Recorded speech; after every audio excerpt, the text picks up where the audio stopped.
Hello viewers, আসসালামু আলাইকুম। আমন্ত্রণ জানাচ্ছি ডক্টর টিভির নিয়মিত আয়োজন প্রেসক্রিপশন অনুষ্ঠান দেখার জন্য। আজকে আপনাদের সাথে সঞ্চালনায় রয়েছি আমি রাশেদা আক্তার প্রীতি। আজ আলোচনার বিষয় বুকের ব্যথা। এই বিষয়ে আলোচনায় অংশগ্রহণ করবেন doctor ABM Shafiullah Kabir, MBBS, MRCP UK internal medicine, বিশেষজ্ঞ senior consultant, internal medicine, green life hospital. Sir, আসসালামু আলাইকুম। আপনাকে ধন্যবাদ আপনার এত ব্যস্ততার মাঝেও আমাদের আজকের এই অনুষ্ঠানে অংশগ্রহণ করার জন্য। আসসালামু আলাইকুম। আমি ডাক্তার শফিউল্লাহ কবির, সিনিয়র কনসালটেন্ট, ইন্টারনাল মেডিসিন, বর্তমানে গ্রিন লাইফ হসপিটালে কর্মরত আছি। আজকে খুব একটা ইম্পর্টেন্ট টপিকস নিয়ে আপনাদের সামনে আলোচনা করতে চাচ্ছি। সেটা হলো বুকে ব্যথা, যেটাকে আমরা বলে থাকি চেস্ট পেন। তো চেস্ট পেন বলতে আমরা আসলে কি বুঝি? চেস্ট পেন হচ্ছে বুকে ব্যথা। এখন বুকে ব্যথার তো বিভিন্ন কারণ হতে পারে। আমরা কারণগুলি সম্বন্ধে যদি একটু বিস্তারিত বলতে চাই, তাহলে প্রথমত হলো হার্টের জনিত কারণ, মানে কার্ডিয়াক কজ। আর একটা হলো নন কার্ডিয়াক, মানে হার্ট ছাড়া অন্য কারণ কি কি হতে পারে। তো হার্টের কারণগুলি আমরা প্রথমে আলোচনা করি। যেমন সবচেয়ে ইম্পর্টেন্ট সেটা হলো যে হার্ট অ্যাটাক, মানে কার্ডিয়াক অ্যারেস্ট যেটা বলে, যেটা আমাদের সবচেয়ে বেশি কনসার্ন।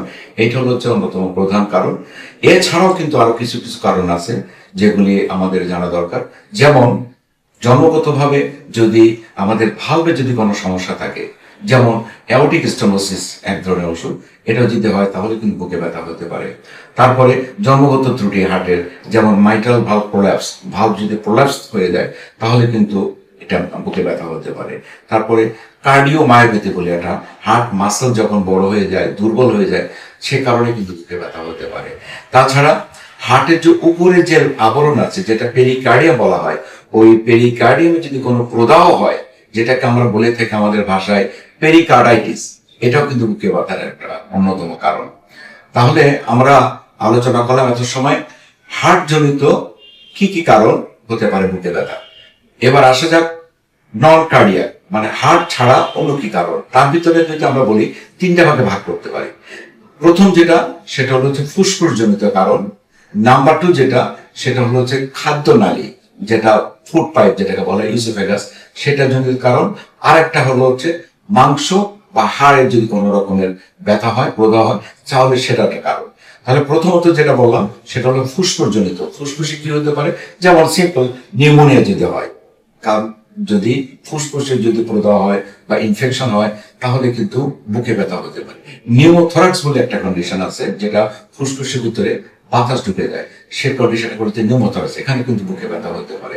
তারপরে প্লুরিসি বলতে কি, ফুসফুসের যে আবরণ আছে, সেই আবরণ যদি কোনো কারণে প্রদাহ হয় তাহলে কিন্তু এই ব্যথাটা হতে পারে, বুকে ব্যথা হতে পারে।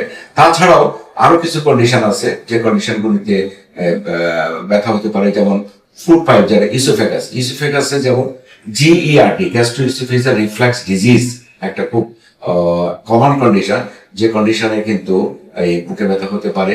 ইসোফেজাইটিস, যদি খাদ্য নালীতে যদি প্রদাহ হয় তাহলে কিন্তু বুকে ব্যথা হতে পারে।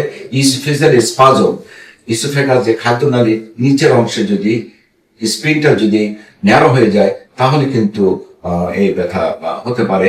অ্যাকালেশিয়া বলা হয়, এটা কন্ডিশনে হতে পারে।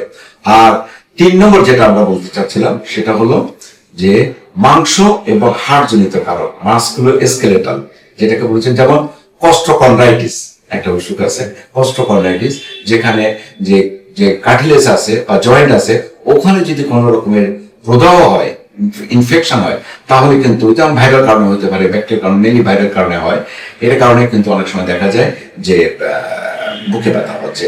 আর ফাইনালি না বললে না, যখনই আমরা কোনো কারণে যখন খুঁজে পাই না, তখন ওটাকে আমরা বলে থাকি সাইকোসোমাটিক চেস্ট পেন, যার মানে একটা মানসিক কারণে হয়তো বা বুকে ব্যথা হচ্ছে। আপনাদের সবাইকে অসংখ্য ধন্যবাদ।